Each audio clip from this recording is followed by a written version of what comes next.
isn't it amazing the kind of talent we had today? Most of the kids, we can see that it's all motivation. Some of kids just have it. Some of us have to struggle our way through it in life and then discover what it is we are truly motivated for. But here's the interesting part. Over the last 10 years, I've treated thousands of people, either diabetic or obese or having some kind of condition which has just slowed their life down a bit. And when we try to help them regain their health, we find it's really hard. And there's two things that I have learned along the way. When you have some kind of disease which you feel that it's something you eat that's causing your disease, trust me, it's not what you're eating, it's what's eating you. There's always something eating away at the motivation within you. And the second thing I found is when you ask a group of people like this, and I say, are you guys motivated? Everybody will say yes. But when I meet you in a context where we are one-on-one and I ask you, are you motivated? You'll say no. It's really remarkable how demotivated people are today to even do stuff to improve their own quality of life. And our whole goal is now in this motivational economy to somehow have people become independent with being motivated. I'll tell you today why I believe exercise is the single greatest tool going forward in this future that we don't know yet. In the last few years, I've been to 20 cities, 5 countries, just asking one question to every person that I meet. Would you say you are a motivated person? And you'll find it ironic that in every room, every consultation, every patient says, no, I am not motivated, which is scary. Secondly, in my father-in-law's words, when I was about to get married, he asked me, son, are you a go-getter? Now, in my mind, go-getter meant ambitious, right? But funnily, just a few days into marriage, I realized what go-getter meant, because every day since, his daughter has told me, every morning, go get milk, go get eggs, go get cheese. Then it became go get a job, and today, it's go get followers. But end of the day, we have to all be go-getters, right? But what are most people seeking motivation for anyway? See, adversity is easy. When you have something befall you, you will get up and take action. But what I find is there are two things that most people seriously seek every single day of their life. One is, we all know this, some kind of general global purpose. Why am I born? What am I doing here on this planet? Some kind of clarity on this, which is, of course, the Japanese have coined a term for it. It's called ikigai. Thirdly, I have found that in my life, it has evolved decade to decade. Nobody's born at 14 and 15 who figures out what they want to do for the next 50, 60 years on this planet. So it tends to change. Initially, most of us, for lack of better ideas, just go about skilling ourselves. We go learning some or the other skill, which hopefully will then get us work. We can make a living, hopefully raise a family, then on save some money. And lastly, those of us who are smart enough will start giving it back. This is the circle of life that we have been told is what it's all about. This is what purpose is. But it changes in every decade. But while this is good at a global, holistic scale, what do I do right now? I'm standing here giving this talk. You're sitting there listening to this talk. Someone's sitting at home. What are they supposed to do in this moment? I get my global purpose is to help people become more positive, regain health, etc. But right now, my purpose comes from a word, from the Swedish word, juta. What does juta mean? It means joyfulness in the moment, which means savoring what you're doing right now. Whether you're traveling, studying, working, eating, exercising, the tragedy of the human experience is we want rich, immersive experiences all the time. Like the kids who are dancing right now, or when I'm doing something I'm really focused in, we call it the zone. The point is, can I live my life in such a way that I don't want to be somewhere else all the time? If I'm sitting here, I'm wishing I was with my friends. If I'm sitting somewhere else, I want to be in a third place. That's a very frustrating way to live. The whole goal for most of us is, yes, to have a global purpose, but at the same time, learn to savor the moment. Stop trying to be somewhere else all the time. Where do we see both these? We see it in sport.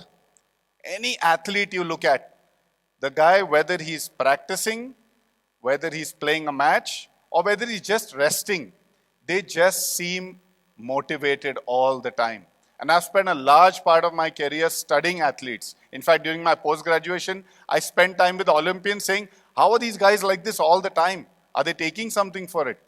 Whereas for us, maybe 3 days a week we are motivated. The other days, we really don't know how we pass our time. In music, you see musicians composing music, you see them practicing, or you see them performing. They just seem in that zone, which is fascinating for the rest of us, for the normal mortals, right? But how do people find both these? How do they learn what they are born for? And secondly, how do they figure out, how do I enjoy this moment? It's not very hard, but the first one is the typical one. So I've spoken to a lot of 60, 70, 80-year-olds and tried to figure out how did they come upon what it is that they feel that they are meant to have done in this life. And they did it by elimination. They started as something, then they changed something, then another pivot, then another pivot. And eventually over a period of 60 years, they kind of had that clarity, oh yes, I was born to do this. But that takes a long time. Now my dad used to tell me when I was younger, I used to keep asking him, how do I know what I'm born? I'm not passionate, I'm not passionate. He said, son, you keep digging 3-foot wells in 10 places, you aren't going to find water anywhere. You got to sit down and dig 3 10-foot wells. Only then will you strike water somewhere. But it doesn't happen. We are always looking for, grass is always greener, right? Second one is luck. Now I'll give you a story about luck. I'm sure you know Usain Bolt. When Usain Bolt was 16, 17 years old, everyone in that part of the world tries to play cricket because it's more lucrative to play cricket. And he started out as a fast bowler. But his coach saw him running so fast up to the crease that he said, you know what, son, you go try out for athletics because you're too fast for cricket. And we all know what happened afterwards. So that's how it happened by accident. Now for many of us also, we are here courtesy a bunch of accidents. We never had it by design. Elimination and accident is one way. But I have figured out in my life that the best way to do it is the third way, which is by learning to grind down and repeat one activity repetitively till it's in your subconscious. And what is in your subconscious? It's not necessarily that activity. It's just the fact that you can be a disciplined, focused human being. Take, for example, Buddhist monks. When a young child is ordained into a monastery, he's given 2 buckets, 15-liter buckets and 1 teaspoon.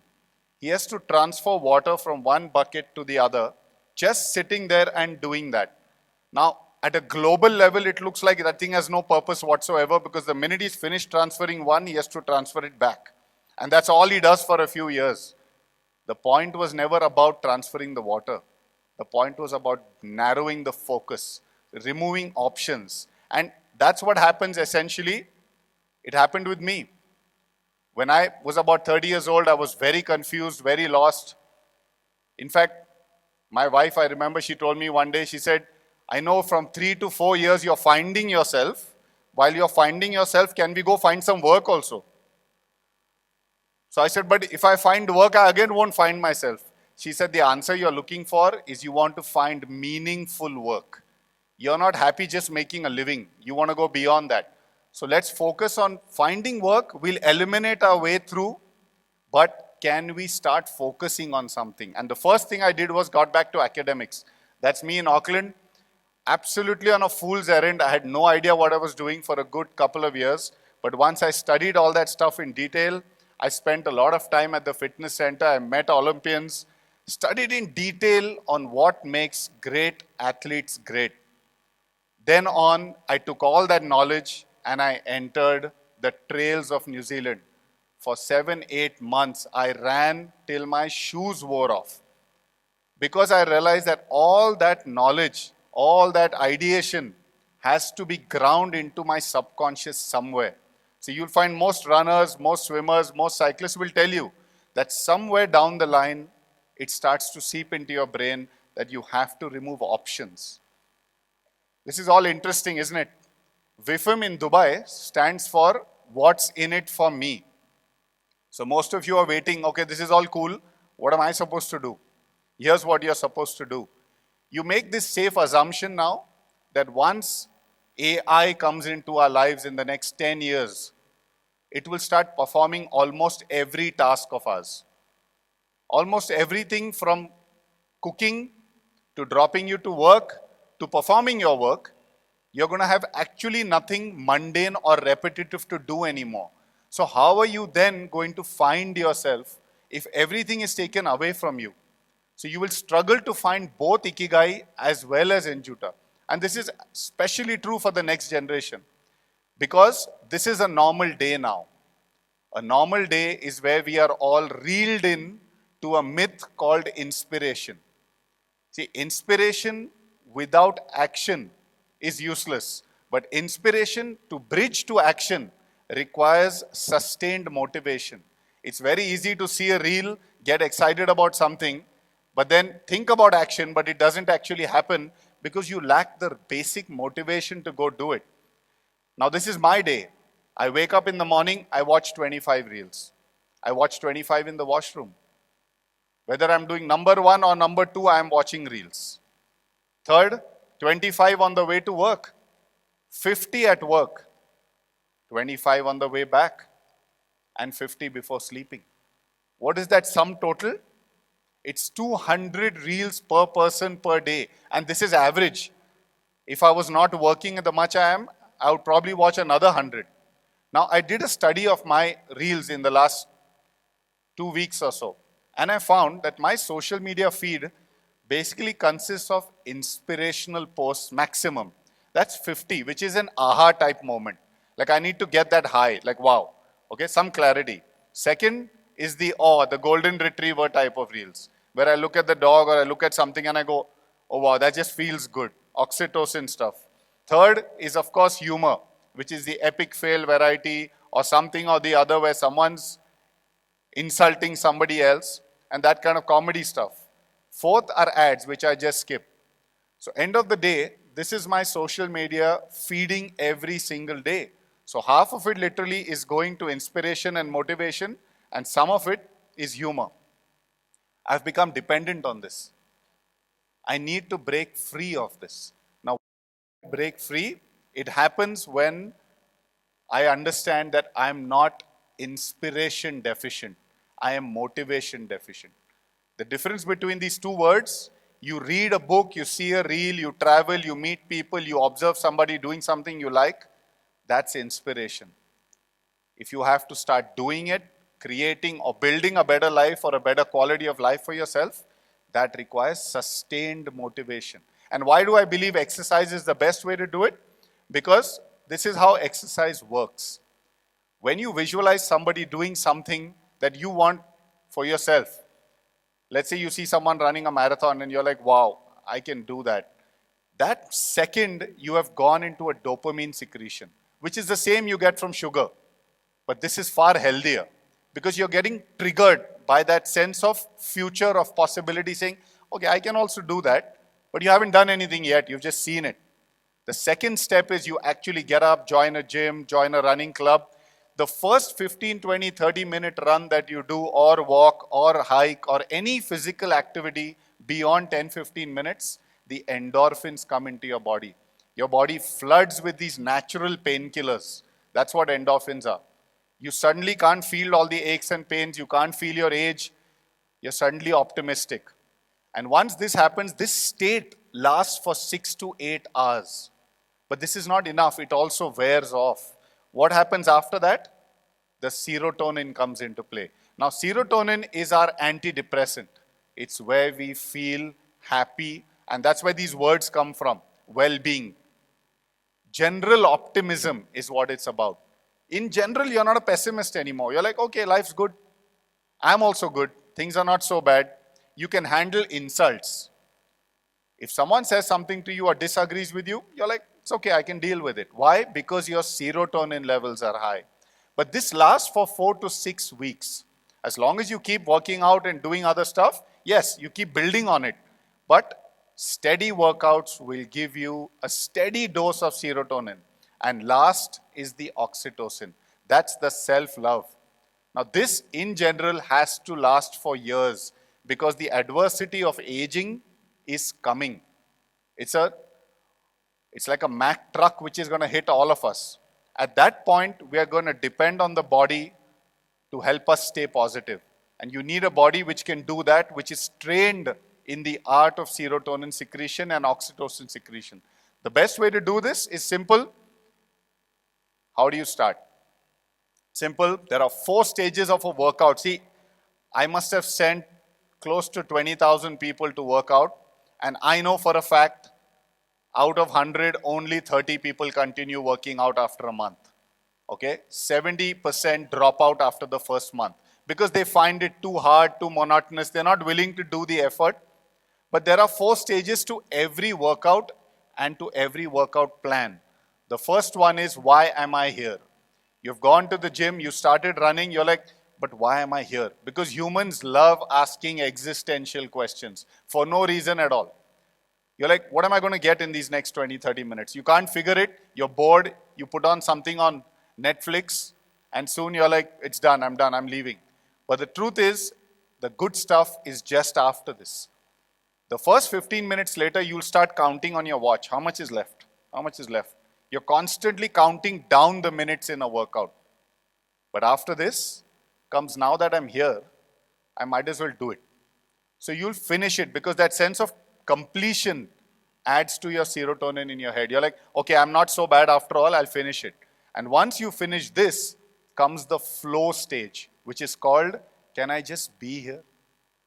Now, every activity that you take up, which essentially has to take you into a flow, is like this. Whether it's weight loss, whether it's sugar control, whether it's preparing a dance, doing anything creative, it goes through the 4 phases. All I'm telling you is exercise is the best place to train your brain. Of course, meditation is a very close second, but meditation can be a lot harder and it takes a lot more years to get good at it. It's tricky. Exercise is relatively easy. Your body is always ready to exercise. You just get up, put yourself in that ecosystem, and you can start doing it. Okay? Just to give you an example, this is Dilip from Chennai. In 4 months, 25 kgs. Now, why am I showing you this? If you read the post he sent me, he said, I was broke, I was depressed. And in 4 months, he's optimistic again. He's positive. He couldn't walk 600 meters. He's now running 6 kilometers. All that has translated into a better quality of life, into focus at his job. He's getting promoted. The point is, when you start focusing on one area of your life, it will magically spread to all the others. So ladies and gentlemen, my message to you today, just start a little exercise and watch your life change in a few months from now. Thank you very much.